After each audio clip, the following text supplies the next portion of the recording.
Hi, welcome to the August CosTech podcast. Can't believe it's August already. Getting ready for September and the kids going back to school.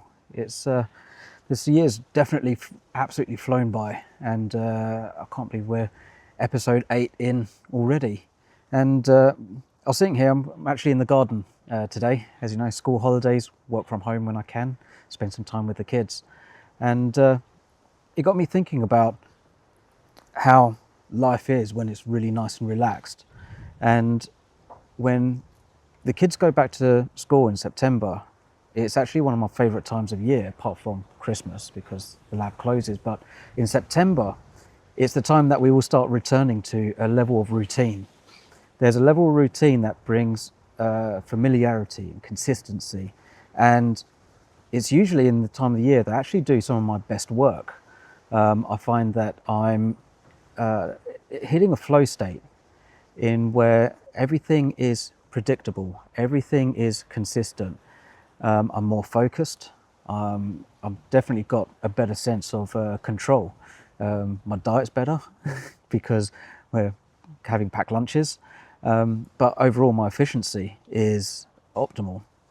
And we realize that there's some things that we do in the lab that we do essentially for you, our clients.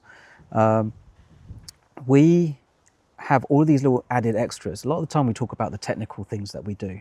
We talk about how the new products that we have and how great it is and the quality and the consistency. But it's also the little things that we do behind the scenes that often gets overlooked. And the reason why we do these little extra things is to help your flow state. You want to see the patients, you want to have the patients coming in, you want to give them better quality of life, and then when they leave, they're a lot happier, and then they recommend their friends and they come back as well. But a lot of the little things that we do actually come from a level of experience. As you know, growing up with in the technical and clinical side at the same time, there are little things that I remember having to do or happen, instances of scenarios where it's like, well, that was uncomfortable, or that wasn't very pleasant, or it's like, that was just downright laborious. I'd rather not have to do that again. So a lot of the little things that we do that go unnoticed are literally there just because we experienced them in the past. There's little things in the surgery, like I remember having to do, one of the things was when we used to get, because we used various different labs, the lab dockets would come in and the dentist would hand me a stack of dockets and say, right, write my name on it and write the address. And you had to do it like 20 times, 30 times, 40 times. And by the time you get to the end of it, it's like, it feels like I'm at school writing lines. Yeah, it killed time, but I think I could do better things. And that's why a little thing that we do that often doesn't get any recognition. When you set up an account and you've got the account number, we actually provide you with sticky labels to stick on the docket. The only reason why we did that is just because, one, a lot of the time people don't spend the time to actually write it out completely legibly. So we end up with a job that we can't attach to a case, and then it gets delayed, and which is the worst thing that can happen. It's the having to stand in front of a patient and say, oh no, it's not come here, and it comes down to that we couldn't actually read who it's for. So having it on there just makes our life easy. We know exactly which case goes to which dentist, and we can book it in and it can just flow through nicely. It leads on to one of the worst things that can happen. It is one of the worst things that you have to do is when a patient would walk in for maybe a crown fit or a denture fit. They've psyched themselves up to come back into the practice. They've taken time off work. They've had to get someone to give them a lift, and the case isn't there. And you've got to stand in front of them and say, oh, sorry, the lab didn't bring it back. So usually the day before you had to get on the call and say, right, is this going to be back? Is this going to be back? And one of the big things that we really, really push heavily as a lab is to ensure that if we say a case is going to be back, it will be back at that time, right from the point that we receive it. If there's any sort of chance that maybe we can't get the case back, we will let you know. A lot of people who have used us, you might get the emails through saying, oh, actually, this is actually the date that we're going to get back. It's not that we possibly can't get it done for that date. It's just that if there's any sort of risk that we can't get that date, we will always try and make sure that we get a higher percentage return rate.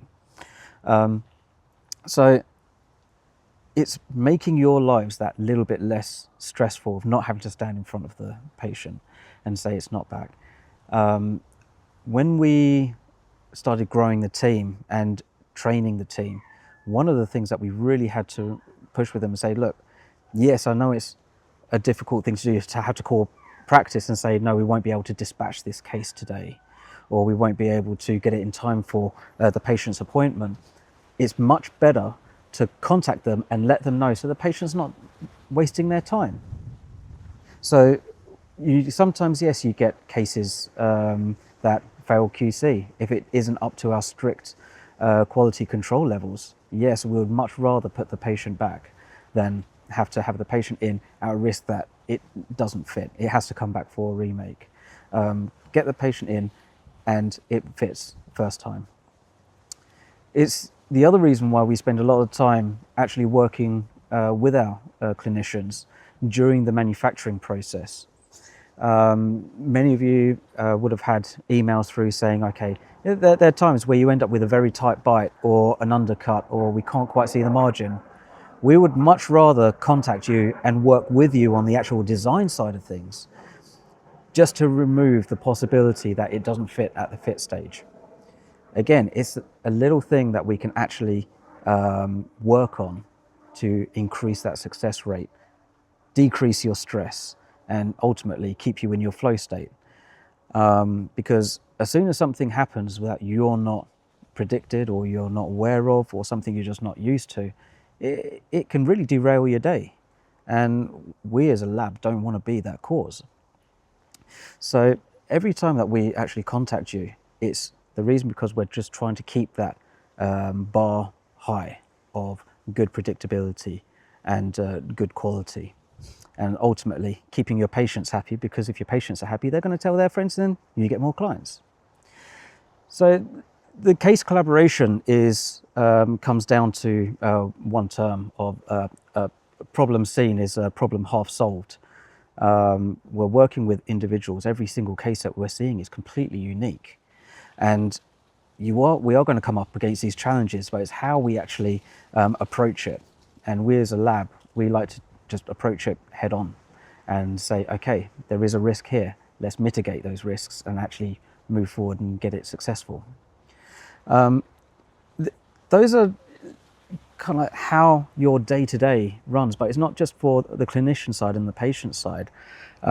It's the whole team, because if the whole team isn't happy, sometimes you can actually find that an unhappy nurse might not be performing as well. Practice manager that's been really annoyed by the lab won't have a very good outlook for the lab. So we look at the whole team.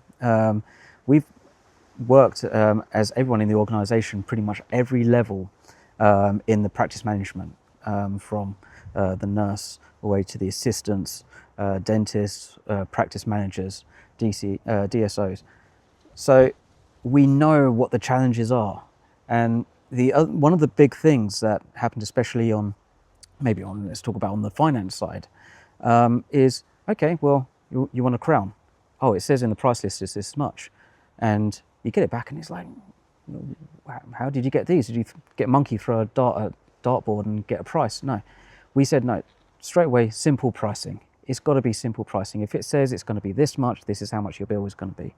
Which is the reason why, as soon as we started moving to a heavily digital workflow, we said, no, let's make it 3 digital models.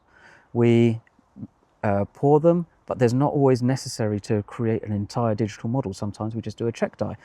We only produce what needs to be produced. So if we need a full arch, we'll produce a full arch, but it's completely free of charge. So when you get your bill through, you know when this patient comes in, you can actually say the lab bill is going to be this much, and you know exactly what your margins are. It's very upsetting when when you go to the shops and you say, oh yeah, I'll get that, and they went, oh yeah, but there's this add-on, this add-on, and by the end of it, you're like, it wasn't actually worth the effort that I went through. So no model fees and hidden extras was one of the big things that everyone was asking for. It was, the communication was always paramount for us. But there are times where we just couldn't answer enough emails or phone calls at time. And it was actually during lockdown, so in 2020, it was a shelved project that I had along with my IT director, Mr. Stefan. And we said, oh, you know what, a lot of the information that they're calling about, wouldn't it be good if they could just see it any time? And so we started developing our own portal and actually developing it in-house ourselves.